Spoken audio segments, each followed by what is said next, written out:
दोस्तों अब हम यहाँ पर है रोशनपुरा चौराहा में भोपाल में, जहाँ पर पूरी तरीके से बैरिकेडिंग कर दी गई है और जितने भी ओबीसी महासभा, भीम आर्मी और जेएस के लोग आ रहे थे सभी को गिरफ्तार करके एक अस्थायी जेल बनाई गई है, रातीबाड़ में वहाँ पे ले जाया गया है। लेकिन अभी हमारे साथ है कुछ कार्यकर्ता जो कि ओबीसी महासभा के हैं, आइए इनसे बात करते हैं। सर कहाँ से हैं आप? हम जबलपुर से एडवोकेट उदय कुमार साहू। तो किस लिए आए हैं आज भोपाल में? हम लोग आज ओबीसी के हक और अधिकार की मांग करने के लिए हम मुख्यमंत्री शिवराज सिंह चौहान और उनकी सरकार से आए थे।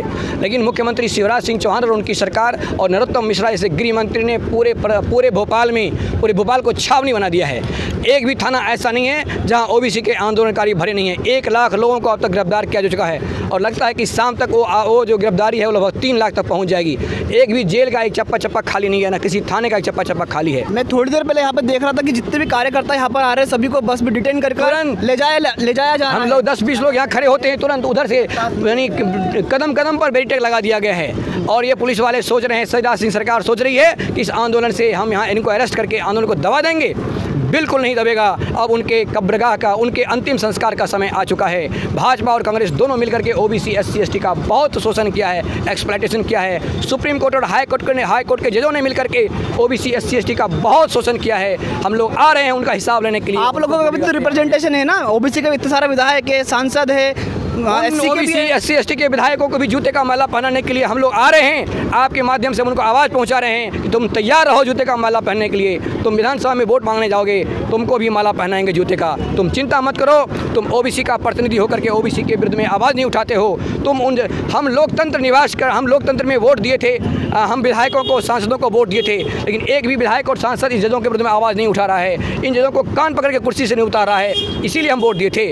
हम सुप्रीम कोर्ट जजों को हम नहीं भेजे थे चुन करके, हम हाई कोर्ट के जजों को लोकतंत्र में हम चुन करके नहीं भेजे थे। वो हमारा प्रधानमंत्री नहीं है, वो मेरा राष्ट्रपति नहीं है। जिस प्रधानमंत्री शिवराज सिंह चौहान जी कहते हैं मैं ओबीसी का हूँ, प्रधानमंत्री जी कहते हैं मैं ओबीसी का हूँ। जिस प्रकार ओबीसी कुत्ता जो है सो अपनी जाति के लोगों का कभी भला नहीं करता। जिस मालिक का रोटी खाता है उस मालिक के लिए काम करता है। शिवराज सिंह चौहान उस कुत्ते के भांति है जो वो RSS का कुत्ता है, वो उसका रोटी खाता है, उसके हक में बात करता है। उस शिवराज सिंह चौहान हमारा नहीं है, ओबीसी का नहीं है। नरेंद्र मोदी भी हमारा नहीं है और हमारा और को ओबीसी नेता जो हमारे ओबीसी की लड़ाई नहीं लड़ता है वो हमारा ओबीसी का नहीं है। हम उसकी वकालत नहीं करते।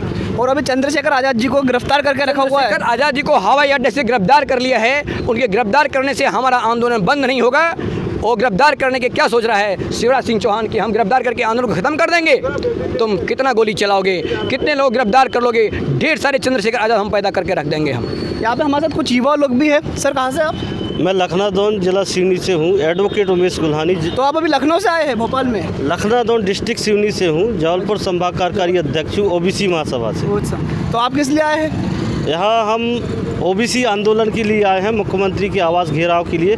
किंतु सरकार के द्वारा, सरकार इतनी डरी हुई है, इतनी सहमी हुई है कि हमारे करीब 5 लाख आंदोलनकारियों को अभी तक डिटेन कर लिया गया है, जेल में अवरुद्ध कर लिया गया, विभिन्न थानों में और विभिन्न जगहों में शहर से बाहर 10-20-50 किलोमीटर। मुझे एक इन्फॉर्मेशन मिली है कि रातीबाड़ में कोई अस्थायी जेल बनाई है, वहाँ पर सभी कार्यकर्ताओं को ले जाया जा रहा है। जी, रातीबाड़ है और ऐसे विभिन्न बहुत सारे जगह है और जंगलों में छोड़ा जा रहा है, शहर से बाहर दूर किया जा रहा है। आंदोलन को कितना कुछ लेंगे ये लोग, ऐसा तानाशाही मचा के रखे हैं। हम सिर्फ अपने शांतिपूर्वक संवैधानिक अधिकारों की मांग को लेकर के यहाँ आए थे और हम चाहते थे कि हम लोग एकजुट होकर के हमारे हक अधिकारों की आवाज़ उठाएंगे। शिवराज सिंह चौहान जी ट्वीट करते हैं और कहते हैं सोशल मीडिया से कि बिना ओबीसी रिजर्वेशन के पंचायत चुनाव नहीं होंगे, तो उसको लेकर क्या कहना है? वो क्या झूठ बोल रहे हैं? कभी कभी कुत्ते भी ऐसा ट्वीट क्या करते हैं, अपने दिखावा करते हैं कि मैं अपने उन कुत्तों जाति भाइयों के लिए मैं उनका सगा हूँ।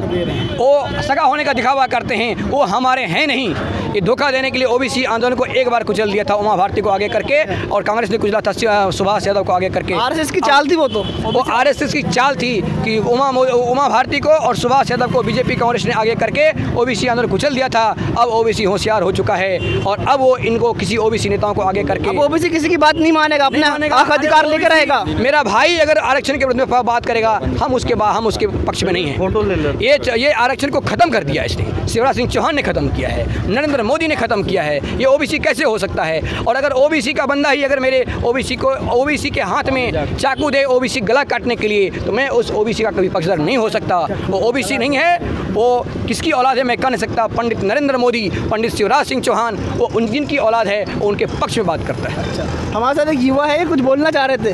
तो आपको तो सबसे ज़्यादा रिजर्वेशन की जरूरत होगी अभी, आप ओबीसी से हैं, ओबीसी से तो आप कुछ कहना चाहते हैं? स्टूडेंट हैं, हम ये कहना चाहते हैं कि माननीय शिवराज सिंह चौहान 2 साल से बोल रहे हैं कि हम 27% आरक्षण लागू करेंगे, लेकिन आज तक 27% आरक्षण लागू नहीं हुआ। और जो हुआ 14, कांग्रेस भी तो कहते हैं कि हम 27% आरक्षण देंगे। पढ़ाई में देखो, वैकेंसी में देखो, नौकरी में देखो, कहीं भी देखो 14% के अलावा आरक्षण कहीं भी नहीं मिल रहे। और जितने भी ओबीसी में आंदोलन करने आए हैं उनको जगह जगह से उठाया गया है, यहाँ तक कि 10-10 किलोमीटर से उनका कॉल ट्रैक कर करके उनको वहीं से रिटर्न किया गया है, उठा के। आपके भी कुछ साथियों को डिटेन किया गया है क्या?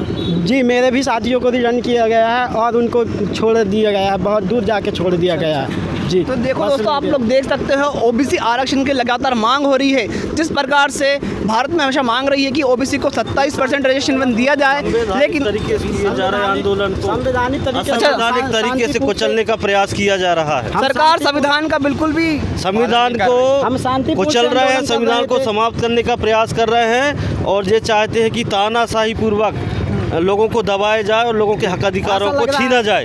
ऐसा लग रहा है कि अंग्रेजी शासन लागू हो गया है। अंग्रेजों भाजपा की सरकार में अंग्रेजी शासन लागू हो गया। क्या ऐसा बोलना ही पड़ रहा है, क्योंकि हमेशा गुलामी बनाया जा रहा है, मारपीट किया जा रहा है, गिरफ्तारी किया जा रहा है और कुछ इससे रीजन नहीं निकल रहा है। शिक्षा को टारगेट किया जा रहा है, शिक्षा को पढ़ने लिखने का सब स्कूल कॉलेज सब बंद किया जा रहा है। देखिए, सभी पूरा बहुजन समाज आरक्षण चाहता है 27%, लेकिन आपको पता होगा कि मध्य प्रदेश में 14% नहीं चाहते, हमें 51% चाहते हैं। 52% जनसंख्या है, हमारा हक अधिकार दिए जाए। 52% जनसंख्या पूरी ओबीसी को उसकी जनसंख्या के हिसाब से आरक्षण दिया जाए। जिसकी जितनी संख्या बारी उसकी उतनी हिस्सेदारी। 2% ईडब्ल्यूएस को 2% ईडब्ल्यूएस को 10% आरक्षण कैसे दिया शिवराज सिंह चौहान ने, कैसे दिया था कमलनाथ ने? 2% ईडब्ल्यूएस मध्य प्रदेश में, उसकी खुद की रिपोर्ट कह रही है। लेकिन मैं ये कहना चाह रहा था कि जो 27% संविधान की बात है उतना भी नहीं दिया जा रहा ना मध्य प्रदेश में। नहीं दिया रहा है, तो हम मांग कर रहे हैं ओवर रिप्रेजेंटेशन खत्म करने की। ओवर रिप्रेजेंटेशन 1% मध्य प्रदेश में ब्राह्मण हैं और वो 80% पदों पर काबिज हैं। 1% राजपूत समाज के हैं, वो लगभग 10% पदों पर काबिज हैं। मतलब कुल मिलाकर के 20% जो है वो हम लोग हैं ओबीसी। पूरे मध्य प्रदेश में ओबीसी की आबादी 52% होने के बावजूद भी सरकार में भागीदारी मात्र 4% है और 8% भागीदारी मात्र शेड्यूल कास्ट की है, उनकी आबादी 16% है और 21% आबादी वाले आदिवासी समुदाय की भागीदारी मात्र 8% है। 8, 8, 16 और 4, 20% में ओबीसी SC ST सब हैं। मध्य प्रदेश के महाधिवक्ता कार्यालय में ओबीसी SC ST के एडवोकेट 700 में 5% भी नहीं हैं, जबकि ओबीसी का मूवमेंट चल रहा है। महाधिवक्ता ओबीसी का होना चाहिए, हमने मांग किया था और शिवराज सिंह चौहान ने कहा था कि हम देंगे, लेकिन वो नहीं दे रहा है। ऐसे मुख्यमंत्री ओबीसी का मुख्यमंत्री है।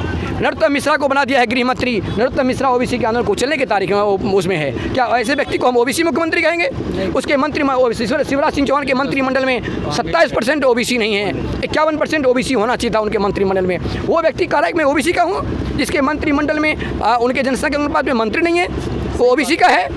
SC के 16% मंत्री उनके मंत्रिमंडल में नहीं है। आदिवासी समुदाय के 21% मंत्री उनके मंत्रिमंडल में नहीं है। वो क्या कहेगा शिवराज सिंह चौहान? शिवराज सिंह चौहान की कब्र खोदने का समय। ओबीसी को केवल वोट बैंक मानती है सरकार, वोट बैंक मांगती है, लेकिन जनता समझ चुकी है कि वो ओबीसी नहीं है, पंडित शिवराज सिंह चौहान है, पंडित नरेंद्र मोदी है। अब हम उसके बाकाबे में नहीं आ सकते। आज को ओबीसी जागरूक हो चुका है और वो संविधान ने जो उसको हक अधिकार दिए हैं वो लेके रहेगा, ऐसा सभी का कहना है। शुक्रिया।